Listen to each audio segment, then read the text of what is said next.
What's going on there, YouTube, and welcome back to another comic book video. Okay, so we are going to continue with our Spawn Sundays. Yes, we are. And matter of fact, we pick up with Spawn number 6 and number 7. And so we're going to cover two books in today's video. Now, when it comes to this video right here, it's really more Spawn fighting against Nicholas Roca, better known as Overtkill. I have to remember there's a T in his name. For many years, I thought it was Overkill, and I always missed the T. Either way, this is the first appearance of Overtkill. And of course, it's going to be an actual challenge or a new kind of challenge for Spawn to fight against. Now, when it comes to Overtkill, we're also going to see him defeat Spawn and give us, I like to call him, Punishr Spawn. And you see what I mean as we dive into today's comic book video. And so getting into Spawn number 6, we actually do pick up with Overkill right now in Italy. Now with him being Italy, it's really more of him right now attacking a certain building because he was hired by the Mafia, and the Mafia wants him to technically take out this building for business reasons. Now when it comes to Overkill, he apparently has that reputation out in the world where you know if he's been called in, things are about to go crazy in a few minutes. And matter of fact, the military was brought in to hopefully stop Overkill. Now this scene right here was really a way to show us how powerful Overkill is. Now when you see him right off the bat, you know he is a cyborg, half man, half machine, and right now on a rampage. And so when it comes to the military, and because they have fought against him in the past, you do have the military bring in the heavy guns as a way to hopefully stop him. But unfortunately, when it comes to Overkill, you can't stop him that easily. And so he is able to take out the entire army that was sent here to stop him just like that. It's a way to see how powerful he is for us, but to also say, okay, Spawn might have a new kind of challenge coming up very soon. Now that is the moment where we actually jump over to a character known as Freddy. Now Freddy is not going to be that important for this storyline, just for this section really. And the reason why, because at the end of this section, Homeboy's going to die. But right now he's actually talking to two mobsters who actually work for a mafia boss in the city, and that boss is known as Antonio Twistelli, better known as Tony Twist. Either way, when it comes to Antonio, he's right now trying to figure out who went around and killed off the different mafia bosses in the city and also took out their hearts. Now that storyline right there took place in the first video we did for Spawn. Now for Spawn, he's actually innocent. He did not do anything at all. But when it comes to Tony, he has no idea who actually did it. And so he's trying to get information about who did it.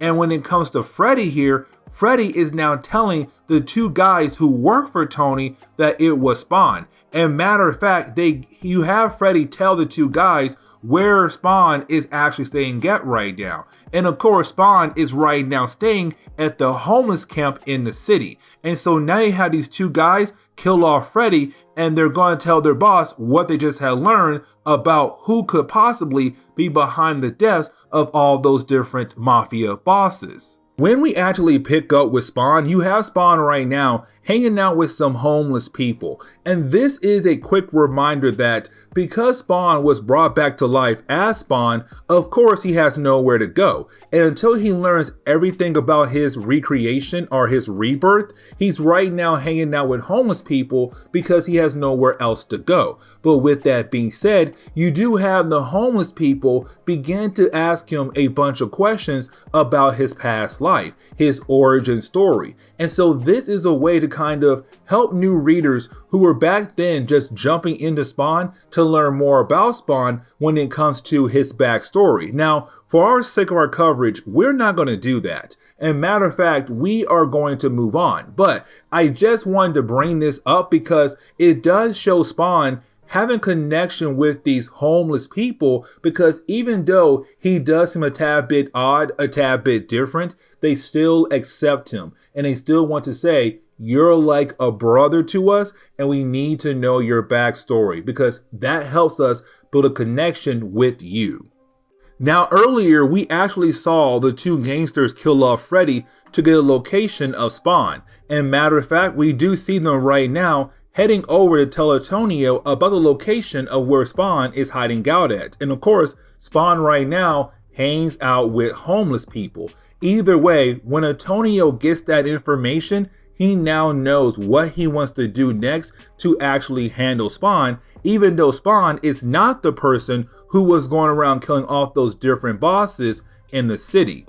But then we actually pick up with those two mobsters right now going around the area that Spawn was seen at. Now, when they go there, of course, they begin the process of killing off different homeless people as a way to hopefully bring out Spawn, because they have no idea that Spawn has powers. In their eyes, Spawn is just some crazy killer who's going around killing off different Mafia bosses and then taking out their hearts, and that is it. Except when they go around and begin the process of killing off homeless people that were technically close friends of Spawn because they all stayed in the same area, well, you have Spawn appear. He does take out one guy, but the other guy, he lets live long enough so that Spawn will be able to learn more information about whoever sent these two guys to his area. Because right now, there are 5 homeless people dead because of these two guys just looking for Spawn. And Spawn hates the idea that people died because of him just because he's around.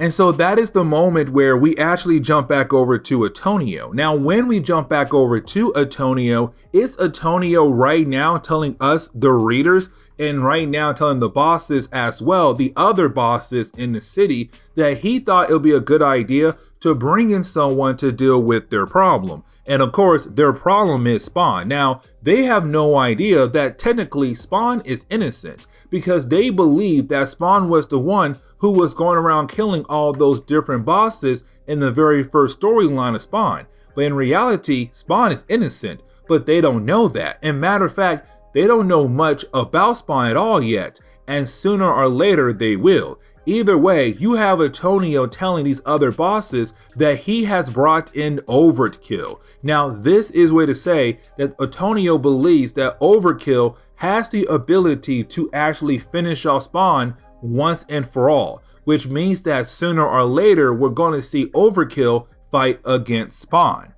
And so that is the moment where we actually do see Spawn go to a location that he was able to get from a different mobster that works for Antonio. Now, when Spawn arrives there, of course, that is the moment he is attacked by no other than Overtkill. Now, when he is attacked by Overtkill, of course, is one of those battles where Spawn has to learn how to adapt. And the reason why I'm saying that because this is a new challenge for Spawn, but at the same time, Spawn is still technically new to this life, and really, he does not understand his powers completely yet. And so when it comes to him right now, fighting against Overkill, he's trying to use what he knows what to use against Overkill. But Overkill is a huge challenge for Spawn, especially a rookie Spawn. And so you do have Spawn and Overkill go back and forth for a few pages until Overkill is actually able to get the upper hand on Spawn. Now, it does lead into the moment where you have Overkill think that he actually killed off Spawn. And because he thinks he won, he actually walks away, leaving Spawn buried in the ground. Now, Spawn is able to get out of the ground after Overkill left, but you have Spawn realize that Overkill must have thought Spawn was dead because his sensor that technically detects heartbeats is broken. And so that is why Overkill thought Spawn was dead, but in reality, Spawn is not dead. But then Spawn says, you know what? I have a better idea of how I'm going to handle this cyborg, this Overkill. And so you have Spawn break into a military base and begin the process of actually stealing a bunch of weapons to help him fight against Overkill in round 2. And this is why I say Punishr Spawn, because this man is gunned up from head to toe and getting ready for a round 2 against Overkill. And so getting into the second chapter, we do see Spawn being able to get all the weapons he needs to actually take down Overkill. Now, because he did break into a military base, of course that means that you're going to have a bunch of soldiers appear to try to stop Spawn. Now, this is Spawn realizing that these soldiers are innocent, that technically they're just doing their job, because Homeboy did break into this military base. And so instead of trying to fight against them, he just teleports away to avoid a fight with these soldiers, because technically they're innocent, and on top of that, he does not have the time to deal with them. He's trying to find Overkill and stop Overkill once and for all. Now, because you had Spawn teleport, it did take a lot of energy out of him. Now, with all that energy technically being taken out of him, of course he has to rest. Now, luckily for Spawn, he was able to teleport to the same location he's been at for the last couple storylines, the homeless people area. Now, when he does land there, he is confronted by another homeless person who does see him right now passed out, but technically exhausted. Now, you have this homeless person actually take off the mask of Spawn to see his face. Now, when he does see his face, the guy is not actually freaked out by the appearance of Spawn. Matter of fact, this shows Spawn that the homeless people have accepted him no matter what he did in his past life or what he looks like right now. And that shows that when it comes to Spawn, no matter what, he is always welcome there. Now, after that, that is the moment where you have Spawn have another flashback. Because remember, Spawn has no idea how he died. He knows he was killed off, but he has no idea who killed him off. And so when he has this flashback, he does see the skeleton right now, but the skeleton is talking to him in a way where it seems to be the person who had killed him in his past life. Now, of course, we have no idea who this skeleton actually belongs to, and so it's Spawn saying, okay, it has to be someone close to me, because the way the skeleton in my flashback was actually talking to me, it seemed like they actually knew me. But the question is though, who?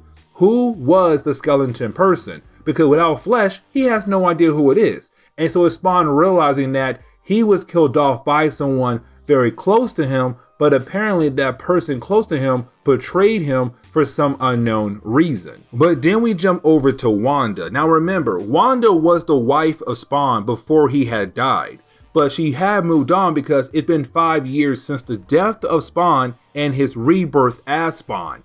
Either way though, when it comes to Wanda, she moved on and she got married to Terry, who used to be Al Simmons' best friend before he had actually died. Now with that being said though, she wakes up screaming, and the reason why, because it seems like she had the same flashback Spawn did, which tells her that when it comes to her husband, he was not killed off in some crazy accident, he was actually murdered by someone close to him. And so it's her begging Terry to look into the murder case of Al Simmons, because she was told that he just died in a regular kind of death or an accident death.